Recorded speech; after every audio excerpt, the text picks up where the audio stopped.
નાગરિકને લગ્નનો અધિકાર છે મિત્રો. Right to marriage is a fundamental right. લગ્નનો દરેક નાગરિકને અધિકાર છે. તમને પૂછાય કયા અનુચ્છેદ મુજબ? અનુચ્છેદ 21 મુજબ. એક ઉત્તર પ્રદેશમાંથી કેસ આવેલો, લતાસિંહ કેસ. આ લતાસિંહ કેસની અંદર સુપ્રીમ કોર્ટે જણાવ્યું કે બે પુખ્ત વયના નાગરિકો હોય એને પોતાના લાઈફ પાર્ટનર પસંદ કરવાનો અધિકાર છે. તો બે વ્યક્તિની મનમરજી હોય તો એમાં કોઈ પણ વ્યક્તિ અવરોધ ઉત્પન્ન કરી શકતા નથી. દરેક નાગરિકને લગ્નનો અધિકાર છે. જો કે આ લગ્નના અધિકાર માટે થઈ અને હવે ગુજરાત સરકાર નિયમોની અંદર ફેરફાર કરવા જઈ રહી છે. તમને કદાચ ખ્યાલ હશે, ટૂંક સમયની અંદર ગુજરાત સરકાર નિયમોમાં ચેન્જ લઈને આવે છે. અત્યારે હાલની અંદર એક કાયદો રહેલો છે, હિન્દુ મેરેજ એક્ટ. આ હિન્દુ મેરેજ એક્ટ એક કાયદો છે જે હિન્દુ કોડ બિલનો એક ભાગ છે. ત્યાર પછી ગુજરાતની અંદર ગુજરાત લગ્ન નોંધણી અધિનિયમ, લગ્ન નોંધણી અધિનિયમ 2006, અને ત્યાર પછી કાયદો રહેલો છે સ્પેશિયલ મેરેજ એક્ટ 1954.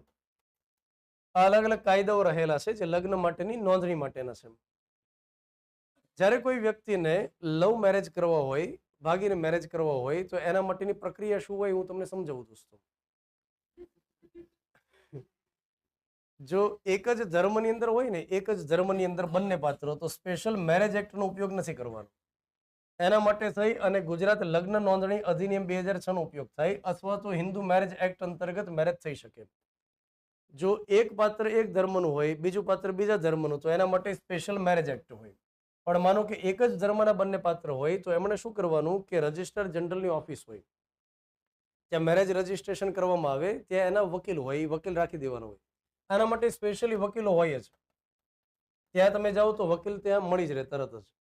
તો એ વકીલ જે હોય ને એને વાત કરો કે ભાઈ આ રીતે મેરેજ કરવાના છે, એટલે વકીલની ધ્યાનમાં જ કોઈ ગોર બાપા હોય, પછી મંડપ મુહૂર્ત કરાવે, ત્યાર પછી ત્યાં ફેરા ફરાવે, એના ફોટા બોટા પડાવે, આ બધી બાબતો વકીલ પોતે મેનેજ કરી દે. તેના માટે એ બધી બાબતો ફિક્સ જ હોય. એ જે જગ્યા હોય, ગોર મહારાજ હોય, જે જગ્યાએ મંડપ મુહૂર્ત કરવાનું બધું ફિક્સ હોય, એના ફોટા પડાવી દે.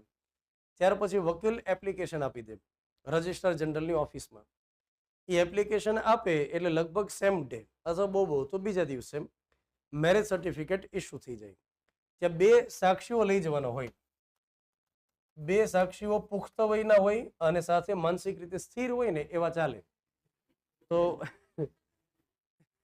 બે સાક્ષીઓની હાજરીમાં ત્યાં સાઇન કરવામાં આવે, એને આઈડી પ્રૂફ આપવામાં આવે, તો મેરેજ ત્યાં આગળ રજીસ્ટર થઈ જાય.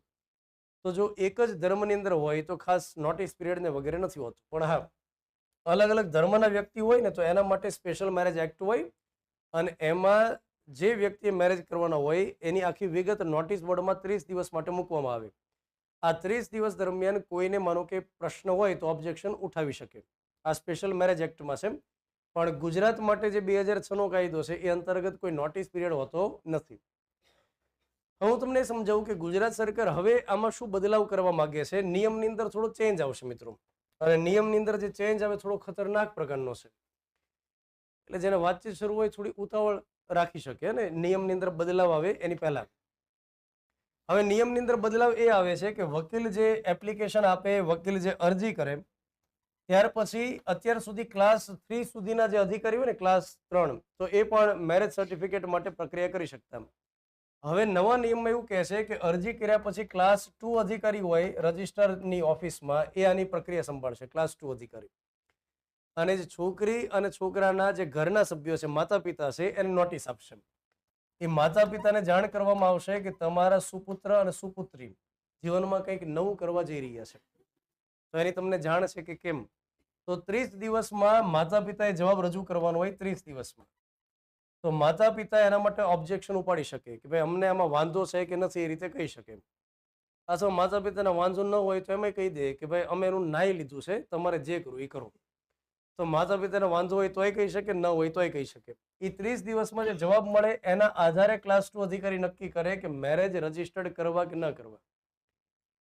તો પહેલા જે માતા પિતાના અંધારામાં રાખીને જે ડિસિઝન લેતા, એની અંદર હવે આ રીતે માતા પિતાની સંમતિ અત્યારે જરૂરી બનાવવા જઈ રહ્યા છે.